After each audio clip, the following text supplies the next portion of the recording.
Ladies and gentlemen, welcome to Yamato-e.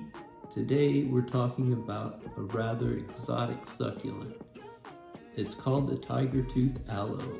And if you look at it, the spines of it look rather menacing, which is where the name came from, the tiger tooth.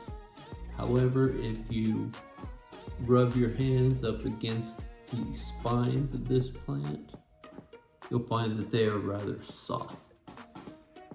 Most succulents with spines, the tips are really they can hurt you.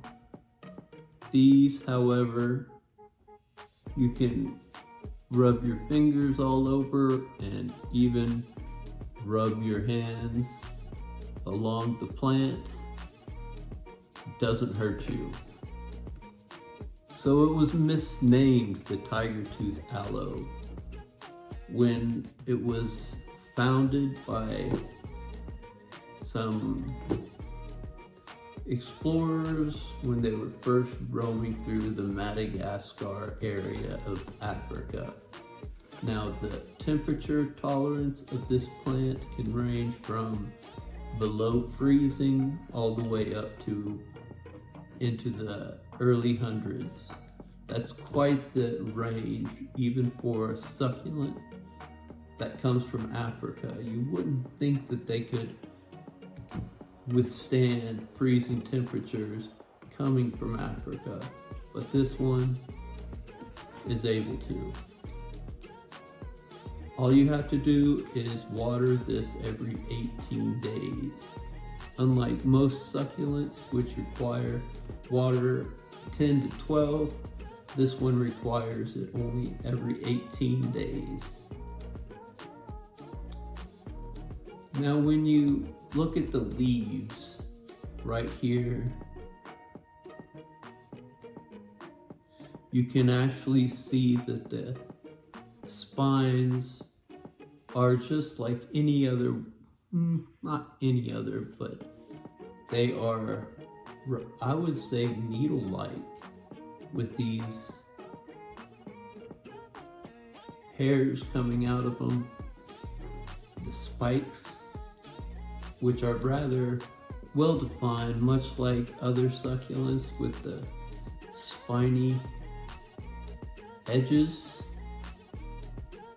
These are rather thick succulents, which means that they hold water well, retains water well. I love this plant. There are a lot of smaller baby plants growing at the bottom of this. I'll try and show you, but I don't know if you can see it. They are hidden under the spines right at the base. But if you were to look at this up close, you would see them. Of course, being from Africa, this requires full sun. Now, the way I got it at my place is that I have it sitting in a north-facing window, so it gets ample amount of sunlight, even though it's inside. It takes regular cactus soil, which is rather chalky. Now, if it were not in this pot, the tiger tooth aloe would grow up to 10 inches in height, which is not very much, but it does have a spread of 2 to 3 feet, which is generally, it's quite normal for a cactus.